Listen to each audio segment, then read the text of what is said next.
안녕하십니까. 저는 강남농업법인의 김혜선 고문입니다. 오늘도 정봉순 농사님 모시고 육아휴직 차별 금지 관련해서 저희가 자문을 한 사건이 있었는데 그거 관련해서 자세히 어떤 내용인지 말씀을 들어보도록 하겠습니다.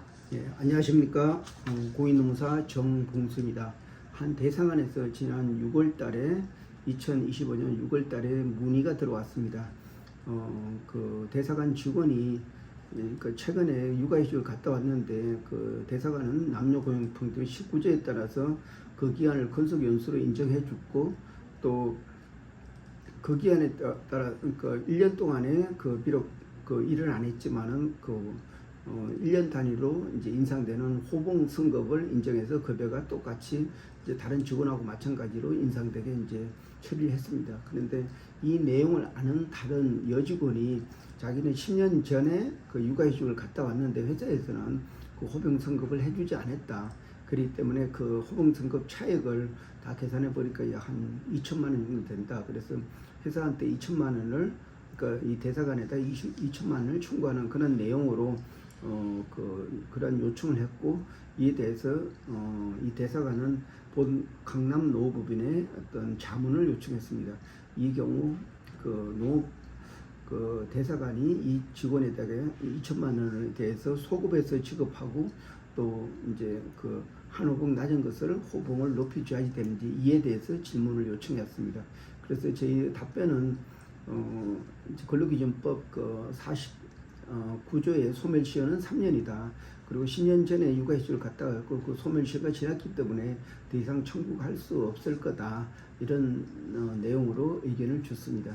그러니까 이 근로자는 또 그러면 최소한 소멸시효를 주장하는데 그러면 최소한 3년 정도는 소급해서 줘야 되지 않냐 하면서 강력하게 요청을 했습니다. 그래서 더 이상 저희가 법적인 지식과 판례 정도는 안 될 것 같아서 똑같은 내용을 가지고 질의 회신을 노동부에다 질의 회신을 요청을 했습니다. 이에 대해서 거의 한 달 만에 이제 답변이 왔는데 노동부의 해석은 10년 전에 갔다 온 육아휴직은 벌써 소멸시효가 지났고 그리고 공소시효까지도 지났다. 공소시효는 벌금을 이제 대상이 된 위반 때부터 5년까지 적용된다. 그렇기 때문에 이제 공소시효도 지났기 때문에 회사를 상대로 고소나 고발을 할 수가 없다. 그렇기 때문에 이 근로자는 더 이상 청구를 어떤 호봉 승급 미반영분에 대해서 소급해서 청구를 할 수 없다. 이런 결론을 내왔습니다. 그리고 앞으로에 대한 부분은 회사하고 근로자가 이제 자유롭게 결정할 내용이고 법적으로 이제 의무적인 없다. 이런 방식으로 이제 해와서 우리는 질의 회신에 따라서 이제 답변을 다시 정확하게 주게 됐습니다.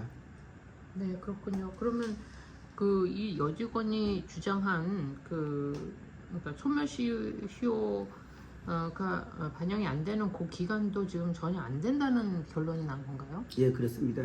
그러니까 법 위반, 남녀고용평등 19조에 따라서 회사가 불이익을 이제 육아휴직을 갔다 하는 이유로 이제 동일한 근로자에 비례해서 불이익을 주서는 안 된다. 그런 내용을 회사는 위반을 이제 사실상 한 부분이 있는데, 근데 이제 벌금에 대한 어떤 형사처벌은 공소시효가 5년입니다. 그래서 벌써 10년이 됐기 때문에 더 이상 법 위반에 대한 공소시효는 없다. 그렇기 때문에 소급해서 적용할 필요는 없다. 이런 내용으로 이제 질의 회신이 답변이 됐습니다.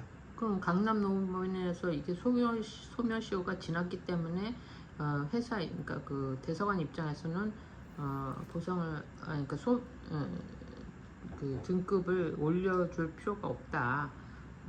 그런 말씀을 했는데 노동부의 의견도 똑같다라는 말씀인 거죠? 네, 그래서 이제 여기서 중요한 점은 이제 10년 동안 청구하게 되면 법적 효력이 없다. 그리고 3년 청구한 부분도 벌써 반영을 안 된 게 사실이고 벌써 10년이 지났기 때문에 더 이상 청구를 할 수가 없다. 그러면 이제 앞으로의 호봉 승급은 어떻게 되냐? 이 부분은 회사하고 근로자하고 이제 합의를 통해서 이제 자유롭게 반영할 수 있을 거다. 우리는 이제 반영을 해주기를 요청한다. 이런 식으로 답변을 줬습니다. 네, 이게 그 대사관에서 직원을 여럿이 쓰다 보면 또 이제 그 특히 여직원 같은 경우 지금 육아휴직이 되게 예민한 부분이고 남녀 고용 병동법이 되게 엄격하지 않습니까? 근데 네. 이제 직원이 사실 실수한 거네요. 10년 전에 그 자기가 육아휴직한 것을 미리부터 대사관에 했으면 보상을 받았을 텐데 이미 다 지난 사건이 됐네요. 맞습니다. 예, 그래서 이런 그 남녀 고용평등 19조는 그 육아휴직은 1년 동안 보장을 해준다. 그리고 그 기간 동안에 대해서는 불이익을 줘서는 안 된다. 그리고 그 기간 육아휴직 기간은 건속 연수로 이제 판단한다. 이런 세 가지 내용이 있습니다. 그래서 사실 이 근로자도 이제 사실 이 부분을 반영해야 되는데 회사도 몰랐고 근로자도 몰랐고 그래서 이제 넘어갔습니다. 그렇지만 이제 나중에 이 사실을 알게 됐고 그때 청구했을 때는 벌써 10년 전의 이야기이기 때문에 소멸시효가 이제 지났다. 그래서 더 이상 이제 이에 대해서 청구를 할 수 없다 이런 내용이었습니다. 그래서 이런 내용으로 답변을 줬고 근데 사실 소급은 안 되지만 앞으로의 청구는 노사가 합의로 결정할 부분이다 이렇게 설명을 했습니다. 네, 그러니까 대사관 외국계 대사관 같은 경우도 지금 노사 뭐 인원에 따라 다르겠지만 그 노사의 어떤 합의에 따라서 이런 것을 결정을 해야 되는 상황인 거죠. 예, 맞습니다. 예, 예, 하여튼간에 이런 의미 있는 그 행정해석이라고 할 수가 있습니다. 대부분이 그 불이익을 줘서는 안 된다 해서 그 기한을 명시는 안 돼 있지만은 원래 이제 근로기준법 임금에 대한 소멸시효는 이제 3년이다.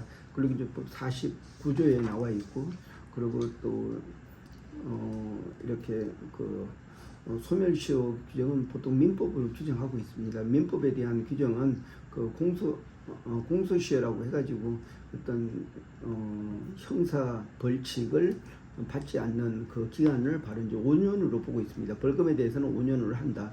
이런 규정이 되어 있기 때문에 이 5년을 적용했습니다. 그래서 이제 이 육아휴직에 대한 불이익을 청구하는 근로자는 소멸시효가 지났기 때문에 더 이상 다툴 수가 없는 내용으로 생각하시면 됩니다.